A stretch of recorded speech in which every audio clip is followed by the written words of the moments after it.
வணக்கம், நான் உங்கள் சூர்யா தங்கராஜ். இன்றைக்கி நாம் 2 அடுக்கு பைனாப்பிள் கேக் எப்படி பண்ணுறதுன்னு பார்க்கலாம். இதில் முருகர் வேலு வரைஞ்சிருக்கேன். வீடியோவை முழுசாக பாருங்கள். அதுக்கு முன்னாடி நம்ம சேனலை சப்ஸ்கிரைப் பண்ணாதவங்க சப்ஸ்கிரைப் பண்ணிக்கோங்க. பக்கத்தில் இருக்கிற பெல் பட்டனையும் கிளிக் பண்ணிக்கோங்க.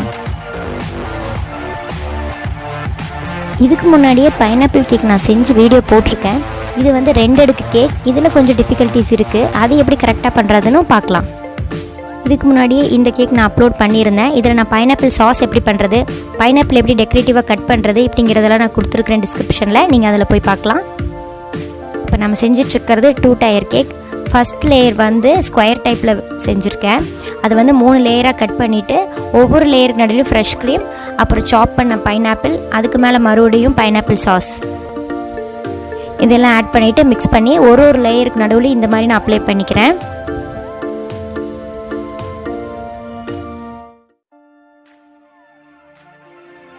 இது ஃபஸ்ட்டு டயரோட கடைசி லேயர்.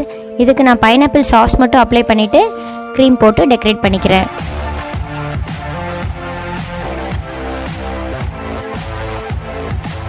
இப்போ ஃபஸ்ட் லேயர் க்ரம் கோட் பண்ணி ஐசிங் முடிச்சாச்சு. இதில் நான் இந்த மாதிரி டிசைனுக்காக ஸ்க்ராட்ச் கார்டு மாதிரி வச்சு இந்த மாதிரி கோடு மாதிரி போட்டுக்கிறேன். இது நான் அமேசானில் வாங்கினேன்.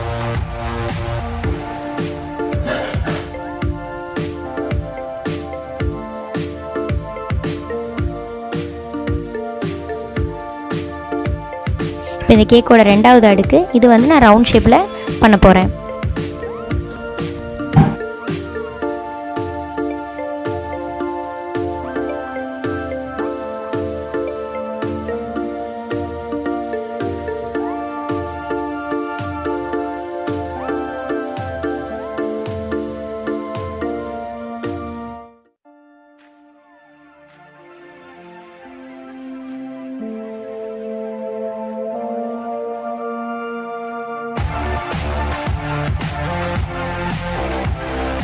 டூ டயர் கேக் பண்ணும்போது மேலே இருக்கிற லேயர் நகர்ந்துடும். அப்படி நகராமல் இருக்கிறதுக்கு நான் 3 சைடும் டூத் பிக் வச்சு குத்தி விடுறேன். பொதுவாக ஸ்ட்ராஸ் யூஸ் பண்ணுவாங்க.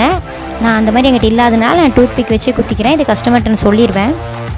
2வது லேயருக்கும் நான் இப்போ ஐசிங் பண்ணிக்கிறேன்.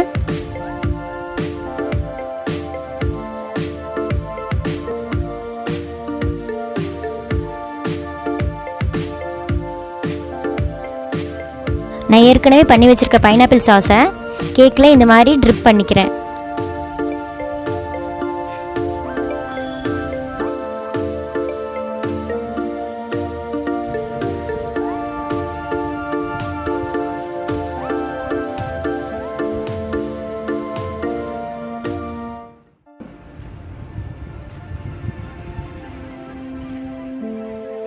அதுக்கப்புறம் இப்போ கேக் டெக்கரேட் பண்ணுறதுக்காக யூஸ் பண்ண க்ரீமில் கொஞ்சம் பைனாப்பிள் சாஸ் ஆட் பண்ணும்போது இந்த மாதிரி கலர் கிடைக்கும். இது கூட நம்ம வேணுன்னா எல்லோ கலர் கூட மிக்ஸ் பண்ணிக்கலாம். பண்ணிவிட்டு இப்படி சுற்றியும் பைப்பிங் பேக் வச்சு டெக்கரேட் பண்ணிக்கிறேன்.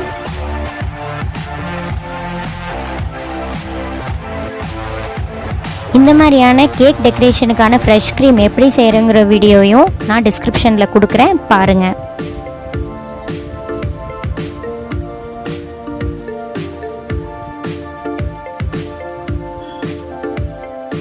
எனக்கு ஆர்டர் கொடுத்துருந்தவங்க ஒரு 4 வயசு குழந்தையோட பர்த்டேக்காக கொடுத்துருந்தாங்க. அவர் ஒரு குட்டி முருகர் பக்தர். அவருக்காக இந்த முருகர் வேலை நான் ட்ரா பண்ணுறேன். இது நான் சாக்லேட் க்ரீம் வச்சு இந்த மாதிரி வரைஞ்சிக்கிறேன். வேல் கோல்டன் கலரில் பண்ணணும். கோல்டன் கலர் என்கிட்ட இல்லாதனால நான் ஒரு சாண்டில் கலர் மாதிரி பண்ணிக்கிறேன்.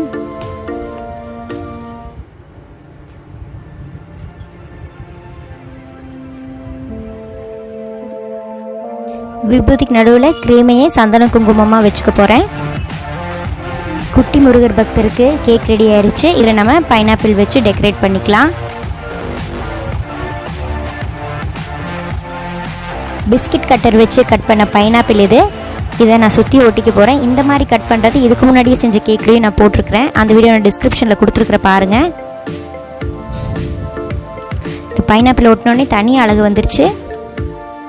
பைனாப்பிளை ரவுண்ட் ஸ்லைஸாக கட் பண்ணும்போது இந்த மாதிரி நடுவில் இருக்கிற பகுதியில் மட்டும் பிஸ்கட் கட்டர் வச்சு கட் பண்ணேன். இப்படி நீட்டான ஷேப்பில் கிடச்சிது. ஃப்ளார்க் நடுவில் போலன்ஸ் மாதிரி தெரியணுங்கிறதுக்காக சாக்லேட் கனாஸ் வச்சுருக்கேன். இப்போது நம்மளோட சூர்யாஸ் ஹோம்மேட் கேக்கில் 2 அடுக்கு முருகர் வேல் கேக் ரெடி ஆயிடுச்சு. சீக்கிரமாக நான் உங்களை அடுத்த வீடியோவில் சந்திக்கிறேன். நன்றி, வணக்கம்.